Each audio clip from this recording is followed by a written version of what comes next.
जब कभी भी हमारी बॉडी में कोई भी इन्फेक्शियस एजेंट एंटर होता है, एंटर होने के बाद वो हमारी बॉडी में मल्टीप्लाई होता है, जिसके बाद वो हमारी बॉडी में डिजीज़ कंडीशन कॉज करता है, उसको हम इन्फेक्शन बोलते हैं।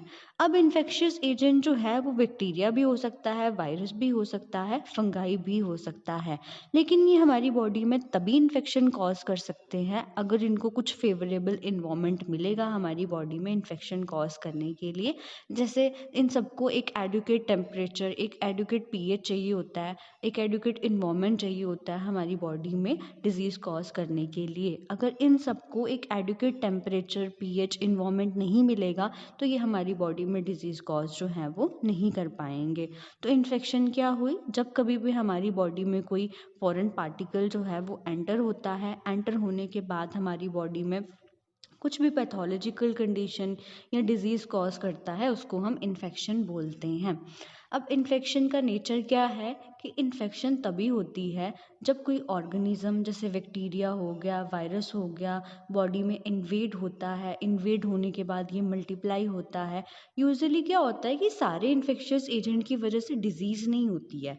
कुछ क्या करते हैं, हमारे इम्यून सिस्टम को ट्रिगर कर देते हैं, जिसकी वजह से हमारी बॉडी में सिम्टम जो हैं वो इलनेस के शो होना स्टार्ट हो जाते हैं। तो सबसे पहले बार जब हमारी बॉडी में इन्फेक्शन जो है वो एंटर होती है, तो उस टाइम के पीरियड को हम क्या बोलते हैं? सबसे फर्स्ट जो हमारे पास आता है वो आता है इंक्यूबेशन पीरियड। अब इंक्यूबेशन पीरियड क्या है कि जब फर्स्ट टाइम हमारी बॉडी में कोई इन्फेक्शियस एजेंट एंटर हो रहा है और उसके एंटर होने के बाद तक जब हमको फर्स्ट सिम्टम शो होता है, उसको हम इंक्यूबेशन पीरियड बोलते हैं। यानी कि फर्स्ट टाइम जब हमारी बॉडी किसी इन्फेक्शियस एजेंट के एक्सपोजर में आई और उसके आने के बाद में जब हमको फर्स्ट सिम्टम इन्फेक्शन का शो होगा, उस पीरियड को हम क्या बोलते हैं? इंक्यूबेशन पीरियड बोलते हैं। और इस दौरान जो बैक्टीरिया होता है, जो वायरस होता है, वो हमारी बॉडी में रेप्लिकेट हो रहा होता है। दूसरा इसमें हमारे पास स्टेज आती है प्रोड्रोमल स्टेज। अब प्रोड्रोमल स्टेज क्या होती है? ये इंक्यूबेशन के बाद का पीरियड होता है और उससे पहले का पीरियड होता है कि जब हमको कैरेक्टरिस्टिक सिम्टम जो है वो दिखना शो हो जाएं। ठीक है, तो प्रोड्रोमल स्टेज में हमारे पास क्या होता है कि इसमें क्या होता है कि हमको सिर्फ और सिर्फ माइल्ड सिम्टम जो होते हैं वो शो होते हैं, जैसे फीवर हो गया, फटीग हो गया। बट एक जो पर्टिकुलर सिम्टम है एक डिजीज़ कंडीशन के, वो हमको शो नहीं होते। क्यों? क्योंकि इस टाइम पे क्या होता है कि हमारा इम्यून सिस्टम जो होता है वो इस इन्फेक्शन के साथ फाइट कर रहा होता है। और जिस टाइम पे हमारा इम्यून सिस्टम जो है वो इन्फेक्शन के साथ फाइट कर रहा है, उस टाइम पे हमको पता है हमारा टेम्परेचर जो होता है वो हाई हो जाता है, हमको फटीग, थोड़ा फटीग वाला सिम्टम जो दिखना है वो शुरू हो जाता है। तो इसीलिए इस स्टेज में क्या होगा कि सिर्फ और सिर्फ हमारा इम्यून सिस्टम जब इन्फेक्शन के साथ फाइट कर रहा है तो सिर्फ और सिर्फ माइल्ड सिम्टम शो होंगे, like low grade fever and fatigue. फिर थर्ड स्टेज आती है हमारे पास इलनेस वाली स्टेज। अब थर्ड स्टेज में क्या होता है कि इसमें हमको पर्टिकुलरली उस डिजीज़ के सिम्टम जो है वो दिखना शुरू हो जाते हैं। यानी कि जिस ऑर्गन में हमको डिजीज़ कंडीशन हुई होगी, जिस ऑर्गन में उस इन्फेक्शन ने जाके अटैक किया होगा, उस ऑर्गन के पैथोलॉजिकल चेंजेस आने के पर्टिकुलर सिम्टम जो हैं वो दिखना शुरू हो जाएंगे। अब फोर्थ स्टेज आती है डिक्लाइन स्टेज। अब इस स्टेज में क्या होता है कि अब हमको पता है जब इम्यून सिस्टम हमारा एक्टिवेट होता है तो उस टाइम पे जो भी एंटीजन हमारी बॉडी में एंटर हुआ होता है, यानी कि जो भी इन्फेक्शन हमारी बॉडी में एंटर हुई होती है, तो हमारा इम्यून सिस्टम उस टाइम पे एंटीबॉडीज़ रिलीज़ करता है, ताकि एंटीबॉडीज़ जो हैं वो उस एंटीजन पे जाकर अटैक करें, जिसकी वजह से एंटीजन एंटीबॉडी रिएक्शन जो होती है वो इनिशिएट हो जाती है। तो उसकी तो डिक्लाइन वाली स्टेज में क्या होता है कि हमारे इम्यून सिस्टम ने उस पैथोजन के साथ फाइट कर लिया होता है, जिसकी वजह से सिम्टम जो है वो धीरे धीरे इम्प्रूव होना स्टार्ट हो जाते हैं।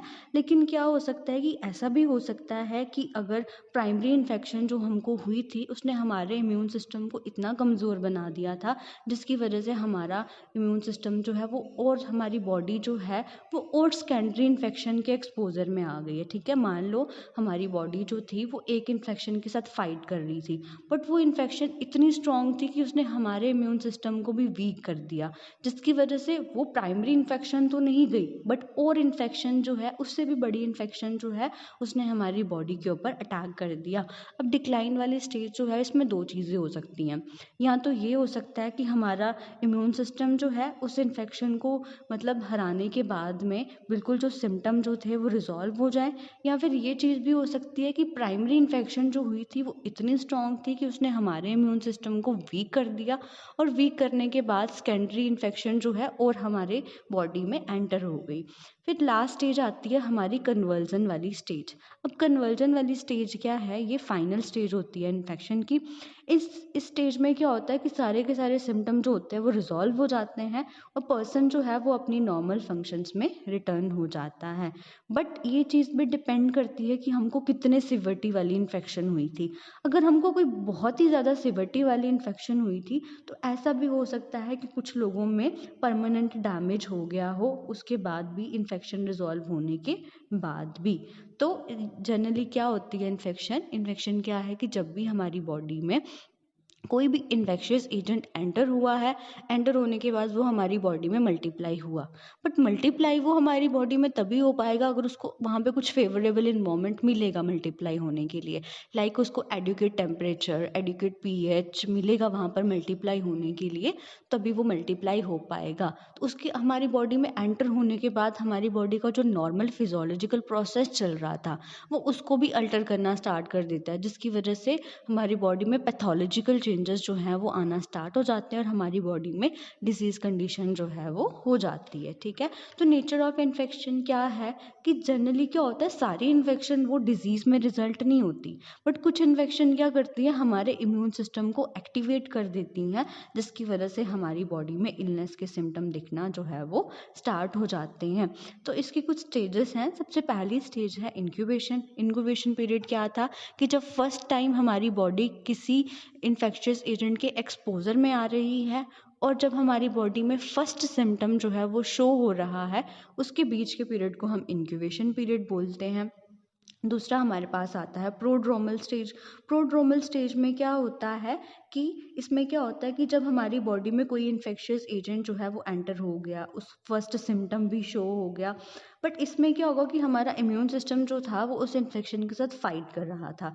जिस टाइम पे हमारा इम्यून सिस्टम एक्टिवेट होगा, वो एंटीबॉडीज रिलीज करेगा, एंटीजन पर जाकर अटैक करेगा, एंटीजन एंटीबॉडीज रिएक्शन होगी, उस टाइम पे माइल्ड सिम्टम जो है वो दिखना स्टार्ट हो जाएंगे, लाइक लो ग्रेड फीवर और फटीग। बट उस डिजीज़ के मेजर सिम्टम जो है वो अभी शो नहीं होंगे। फिर थर्ड आती है इलनेस वाली स्टेज।